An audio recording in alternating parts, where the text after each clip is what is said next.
নমস্কাৰ বন্ধু বান্ধৱীসকল, এটা নতুন ভিডিঅ'ৰ সৈতে পুনৰবাৰ আপোনালোকক মোৰ চেনেললৈ স্বাগতম জনাইছোঁ। আজি আমি ফুৰিবলৈ বুলি এফালে ওলাই আহিছোঁ। এয়া চাওক, আমি যাত্ৰা আৰম্ভ কৰিলোঁ।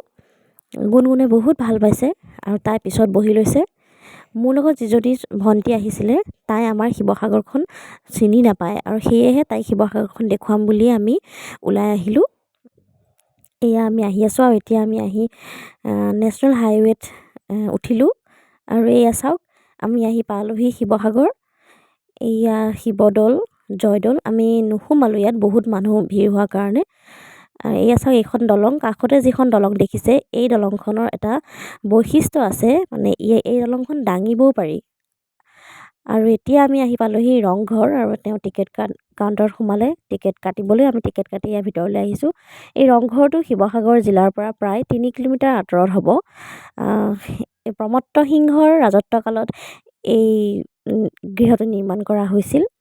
আৰু ইয়াতে বিশেষকৈ বহাগ বিহুত ৰাজ বিষয়াসকলে ইয়াৰ পৰাই ম'হৰ যুঁজ, শেন যুঁজ ইত্যাদি উপভোগ কৰিছিল।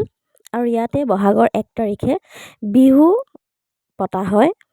1746 চনত এই ৰংঘৰটি নিৰ্মাণ কৰা হৈছিল প্ৰমত্ত সিংহৰ ৰাজত্বকালত। তাৰপিছত আমি ওলাই আহিলোঁ। ওলাই আহি এয়া দেখিছে, এইটো গোলাঘৰ। এইটো প্ৰৱেশ নিষেধ, কিয়নো ইয়াতে আগৰ দিনৰ যি বম সেইবোৰ ৰখা হৈছিলে বুলি কয়। আৰু এতিয়া আমি আহি তলাতল ঘৰ পালোহি। এয়া তলাতল ঘৰৰ সামগ্ৰিক দৃশ্য। ইয়াতে চাওক, কিমান মানুহ ইয়াতে জমা হৈছে। যিহেতু দেওবাৰ আছিলে, সেয়ে পিকনিক খাবলৈ বুলিও মানুহ ইয়ালৈ আহিছে। এয়া আমি এতিয়া তলাতল ঘৰলৈ সোমাই আহিলোঁ। গুণগুণে এইবাৰ কোচত উঠি ল'লে, তাই খোজকাঢ়িবলৈ বোলে ভৰি বিষাইছে। আৰু এয়া আমি তলাতল ঘৰত ওপৰত উঠিলোঁ। বৰ ধুনীয়া পৰিৱেশটো। মই আগতে এবাৰ আহিছিলোঁ, কিন্তু এইবাৰৰ সৈতে দ্বিতীয়বাৰ আহিছোঁ ইয়ালৈ। আমি ভিতৰলৈ সোমাই আহিলোঁ। বেছি ভিতৰলৈ নগ'লোঁ, বৰ আন্ধাৰ, সেয়েহে ভয় লাগিল। এয়া ওপৰলৈ উঠি আহিলোঁ। এয়া চাওক, ওপৰৰ পৰা কিমান ভাল লাগে। এই গোটেই ঘৰটো ইটা আৰু থলুৱা সামগ্ৰীৰে নিৰ্মিত, চিমেণ্টে বনোৱা হৈছিল। এই ঘৰটি ৰাজেশ্বৰ সিংহই তেওঁৰ ৰাজত্বকাল 1751 পৰা 1769 চনৰ ভিতৰত নিৰ্মাণ কৰিছিল। আৰু ইয়াৰ কোঠালিবোৰ অসমীয়া গৃহবিন্যাস আৰ্হিৰে নিৰ্মিত। এয়া চাওকচোন, কিমান মানুহ হৈছে।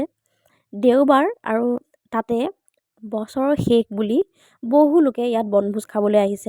ইয়াৰ পিছত আমি তাৰ পৰা ওলাই আহিলোঁ আৰু ওলাই আহি পোনে পোনে কাৰেংঘৰ চাবলৈ বুলি আমি যাত্ৰা আৰম্ভ কৰিলোঁ। এয়া দেখিছে, আমি কাৰেংঘৰ পাম। অলপ সময়ৰ পিছত আমি কাৰেংঘৰ পাম। এয়া কাৰেংঘৰলৈ সোমাই যোৱা ৰাস্তা আমি পালোহি। কাৰেংঘৰটো শিৱসাগৰ জিলাৰ পৰা প্ৰায় 15 কিলোমিটাৰ দূৰত অৱস্থিত। এয়া চাওক, কাৰেংঘৰৰ দৃশ্য বহুত ধুনীয়া। আমি ভিতৰলৈ সোমাই আহিলোঁ। বৰ ওখ আৰু গড়া আচলতে। ওপৰলৈ উঠি যাওঁতে সহজ যেনেই লাগে, কিন্তু নামিবলৈ সময়ত অলপ ভয় লাগে, কিয়নো অতিমাত্ৰাই গড়া হয়। তথাপি আমি ওপৰলৈ যাবলৈ নেৰিলোঁ, আমি গ'লোঁ। এয়া গুণগুণে কিমান ভাল পাইছে চাওক, তাই দৌৰি আছে ইয়াতে। আৰু ইটাবোৰ চাওক কিমান মিহি। এই কাৰেংঘৰটি শিৱসাগৰ জিলাৰ গড়গাঁৱত অৱস্থিত। 1540 চনত স্বৰ্গদেউ শুক্লেংমুঙে এই গৃহটি নিৰ্মাণ কৰিছিল। আৰু তেতিয়াৰ সময়ত এই গৃহটি বাঁহ আৰু কাঠেৰেহে তৈয়াৰী আছিল। তাৰপিছত প্ৰমত্ত সিংহই এই গৃহটি ইটাৰে নিৰ্মাণ কৰিছিল। আৰু পিছলৈ বহুখিনি ক্ষতি হোৱাৰ ফলত ৰাজেশ্বৰ সিংহই 1752 চনত এই গৃহটি পুনৰবাৰ নিৰ্মাণ কৰিছিল। এয়া চাওক, আমি একেবাৰে ওপৰত আহি গ'লোঁ। আৰু এইখিনিতে ন' এণ্ট্ৰি লিখা আছে, সেয়ে আমি আৰু ওপৰলৈ নগ'লোঁ। তথাপি মই দুটামান ষ্টেপ বহি ফটো উঠিলোঁ।